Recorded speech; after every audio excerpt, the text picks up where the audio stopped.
Assalamualaikum warahmatullahi wabarakatuh. Perkenalkan, nama saya Indah Maulia dari kelas 6B semester 4. Saya di sini akan membacakan sebuah cerpen karangan saya sendiri yang berjudul Hadirmu Membuatku Tenang.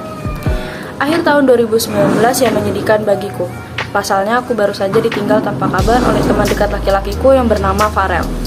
Dulu aku sangat dekat dengannya dan kita pun selalu bertukar cerita. Hal apapun selalu ia ceritakan padaku. Baik itu cerita yang menyenangkan ataupun cerita yang menyedihkan. Ia pernah membawaku main ke rumahnya bersama teman-temannya. Orang tuanya sangat baik padaku. Namun pada suatu hari, ayahnya masuk rumah sakit dan dirawat beberapa hari di sana. Aku pun ditawarkan untuk membesuk ayahnya, lalu aku pun mengiyakan tawaran tersebut. Lalu aku pun pergi menuju rumah sakit tempat ayahnya dirawat. Di tengah perjalanan, aku berhenti sejenak menuju supermarket untuk membeli buah-buahan dan roti untuk diberikan kepada ayah Farel. Setibanya aku di rumah sakit, Farel menjemputku di parkiran. Lalu kita menuju kamar tempat ayah Farel dirawat. Aku pun bersalaman dengan ayah Farel, lalu memberikan bingkisan yang tadi aku beli di tengah perjalanan menuju rumah sakit. Aku dan Farel berbincang cukup lama, lalu aku pamit pulang pada ayah Farel. Setelah kejadian itu, aku dan Farel tidak berkomunikasi lagi, meskipun kita satu sekolah.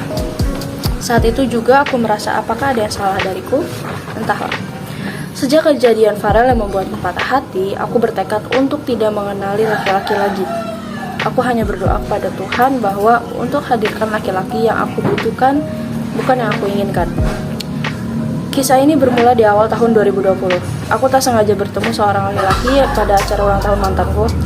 Laki-laki itu merupakan adik kelasku saat SMP. Aku hanya mengetahui namanya, yaitu Galang. Saat pertemuan itu, Galang sering menghubungiku via WhatsApp. Dari situlah kita mulai dekat dan memutuskan untuk berpacaran. Seiring berjalannya waktu, kita merasa semakin dekat dan cocok. Namun satu ketika, aku dan keluargaku mendapat satu musibah yang membuat kacau keadaan. Saat itu aku benar-benar terpuruk dan kehilangan arah, dan tak tahu harus bagaimana lagi. Aku memutuskan untuk bercerita semua masalahku kepada Galang. Ia khawatir dengan keadaanku saat itu. Ia takut jika aku putus asa dan menyerah. Aku yakin kalau kamu kuat, aku yakin kalau kamu bisa menghadapi ini semua. Aku gak mau kamu menyerah. Kamu gak boleh berhenti kuliah, kamu bisa kok melewati ini semua. Kamu harus tetap semangat ya.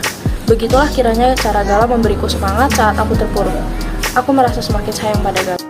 Hari demi hari aku semakin yakin bahwa aku hanya memiliki Galang.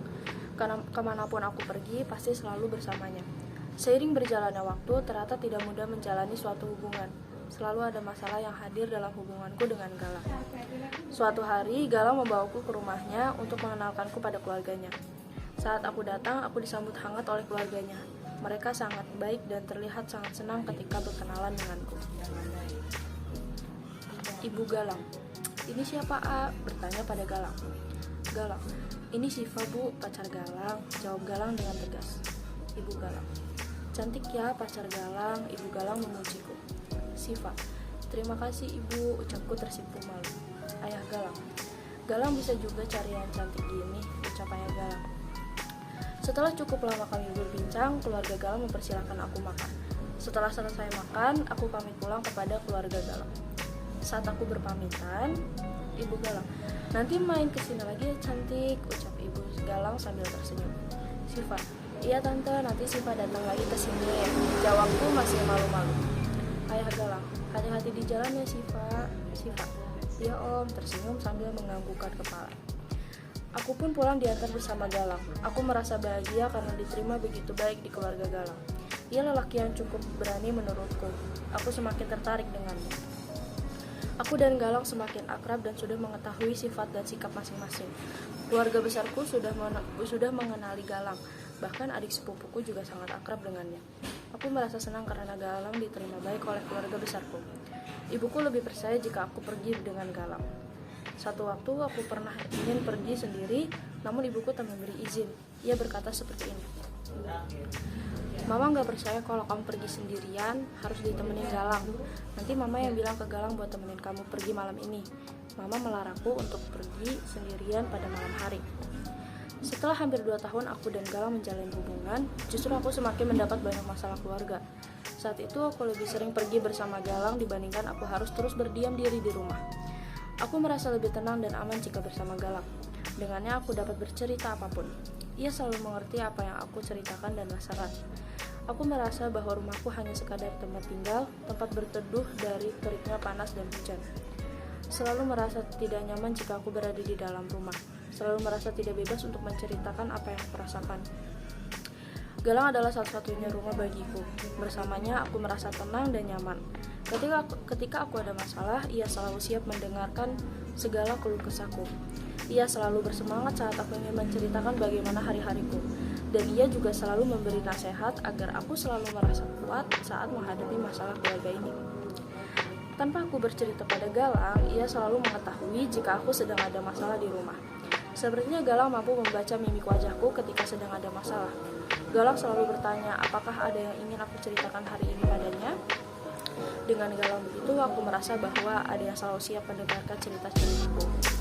Saat aku bercerita, ia selalu menatapku dengan lembut, tatapannya yang begitu dalam serta hangat sehingga aku pun dapat merasakan ketulusannya. Galang selalu meminta kepadaku agar aku dapat lebih terbuka lagi dengan segala hal.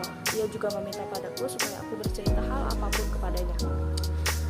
Setiap manusia diciptakan hanya untuk berpasang-pasangan, dan dalam setiap hubungan pasti ada saja masalah yang datang.